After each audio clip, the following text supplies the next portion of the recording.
grinding feed. I'm focused on my job. I'm locked in.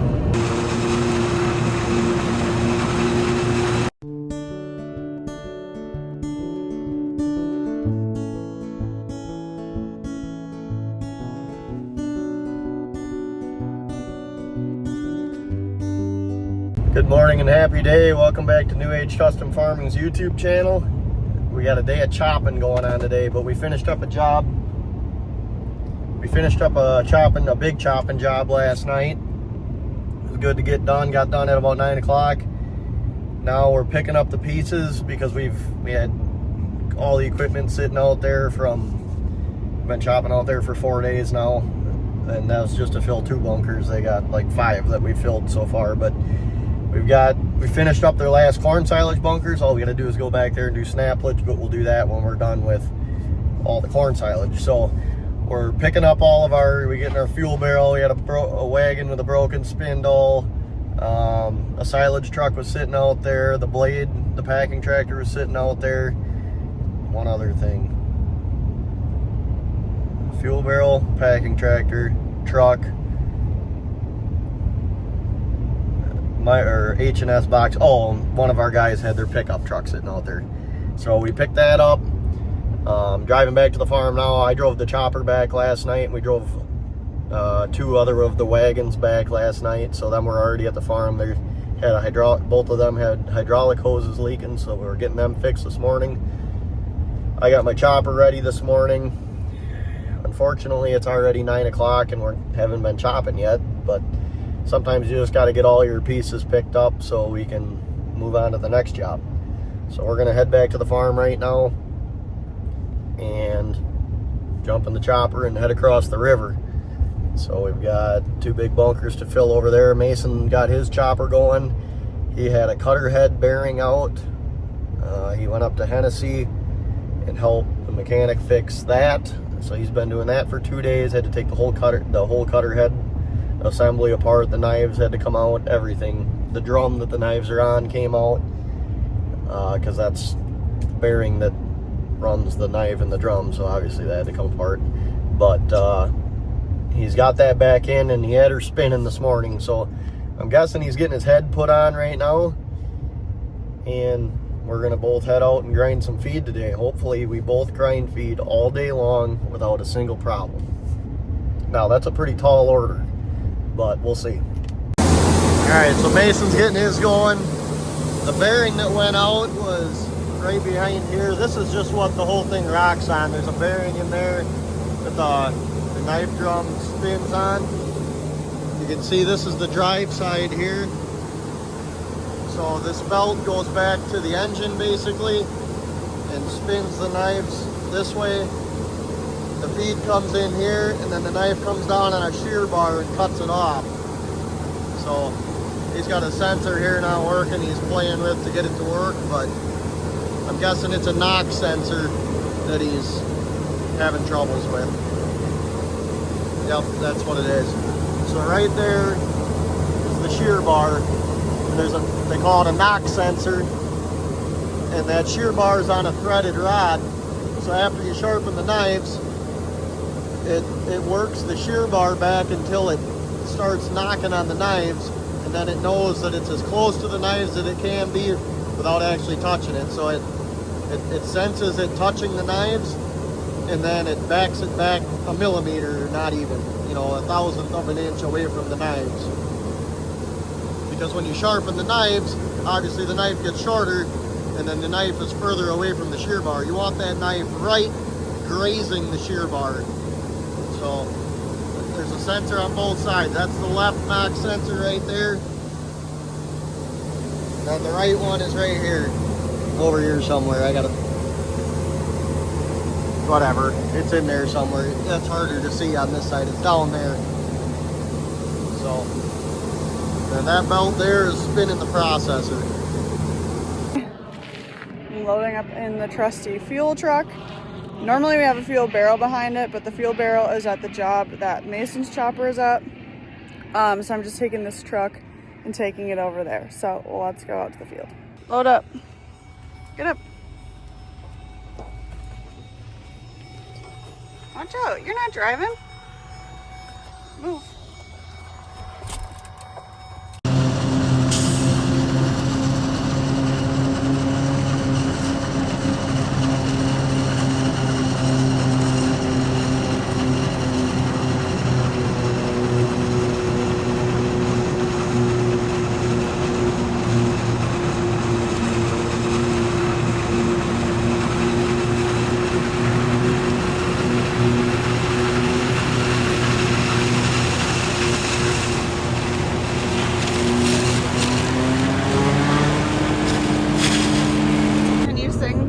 song you were just singing for us? No. You can tell Avery's been in the cab by himself for far too long when he starts singing. Sing for us. I'm not singing. Do it. People do not want that. Yes, I do. I promise I do. They really don't. They literally commented on our last video saying, we would love to hear Avery's song. Show me the comment. It's right here. See? That's Instagram. Ding dong.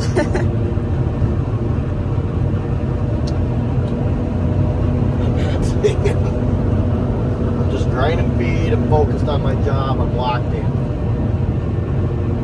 That's it. It's very bright out. This is the worst time of day to be a chopper operator. Is when the sun's going down. You got a bunch of dust on your windows. You can't see anything. It's a good time. This corn is much greener than the corn that you were chopping yesterday. It is. This field is. The last one I was in, on the other side of the driveway over there, was very dusty. That's why my windows are cracked. And I even blew them off after I got this one. I couldn't see anything. I couldn't even see the corn going in there. That's not good. Okay, well, Avery is going back and forth, back and forth, back and forth, back and forth, singing to himself that he refuses to do on camera, allegedly. I will be getting eaten alive by 7th graders because I have to help at our local FFA 7th grade career day where they teach the 7th graders about careers in agriculture. That's my whole day. Just so you know. And my career in agriculture that I'll be discussing with the students is marketing. And I do an activity. I've done the same activity the last, I don't even know how many years. I do it with Girl Scouts. I do it with all sorts of community groups. And it's all about agriculture marketing. And the students have to figure out what the 4 P's of marketing are. So student, what are the 4 P's? Peter packed pickled peppers.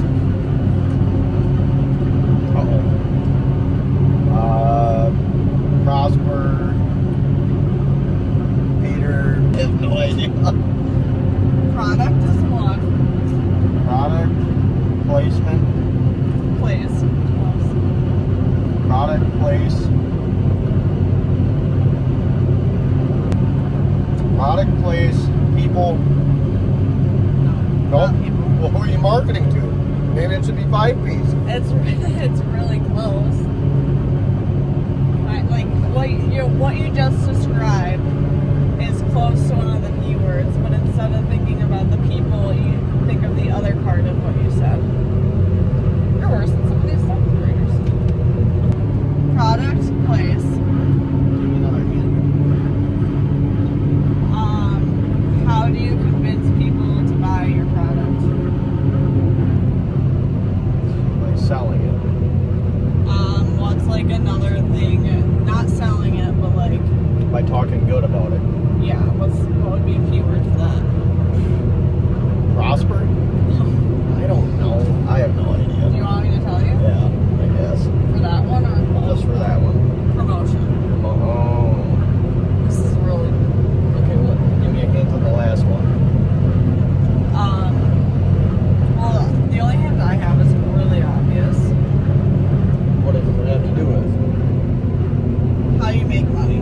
How you make money. What do you need to set so you can make money? A goal? A price. Oh, price. Yeah, there you go. And that's it. So I have, Wow, that took way too long. it's almost like the 7th graders that I do it with. So I have, There's no way any of them get that in the first crack. well, it's like there's like 20 of them in one group that are like figuring it all out together. Yeah, I'm sure I just set a record. Uh-oh.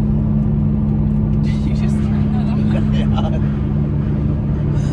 Yeah. So I have like 5 different agriculture products. I have a picture of their sprayer, their New Holland sprayer. That's one of the products. Blast in the sun. There you go. That's one of their products. I have a Culver's Kids Meal. It's a product because it's food. I have a steak, which the kids are are always so shocked at the price of a steak. I have a chick that you can buy from like Farmer Fleet, like Chick Days, and then a bag of seed. I think that's it. Well, And so they have to figure out the 4 pieces. Like obviously those are the products, and then they have to figure out the rest of the peas for it. And they do pretty good. They learn a lot. are they into it? Yeah, I think it's a pretty good game I came up with. You came up with it? Yeah. Like 4 years ago, and I've just been running with it for every time I have to do an activity like this. Well, you've always been good at playing games. You're the one who ghosted me. Husband. I thought you were going to smack me. That's why I My hands are occupied right now. I'll smack you later. Anyway. Oh, yeah. Alright, so I got a sensor kind of taking a crap here. It's this one. Cutter processor speed difference too high. So there's 2 rolls in the processor. One spins 30% faster than the other one. So one of them spinning at 2,500 RPM roughly, and one of them spinning at 3,500 RPM. That way when the kernels go through there, it kind of scuffs them, is kind of how the best way to describe it. So what's happening is the front speed sensor for the front cutter processor roll is getting a weird reading every once in a while and making the speed difference, say it's like 80 to 100%. It's supposed to run right at 30% of the difference. So you can see it's kind of jumping around. It really should, the rolls are ran off of the same belt. So really this speed difference should never change, because yeah, they might, or the rolls might go at a different speed, but they should both be changing speed at the same rate because it's the same belt driving it.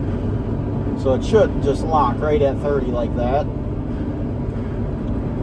But sometimes it's not, and then it throws my code here. So that's what it should look like right there, just staying right at 30. Now what would make it change would be the processor belt slipping. I don't see that one on here. That might be, oh, right here. So the cutter processor belt slip is 0 to 1%, which is definitely within tolerance. So that could make it happen, but I don't know. I don't think that's it.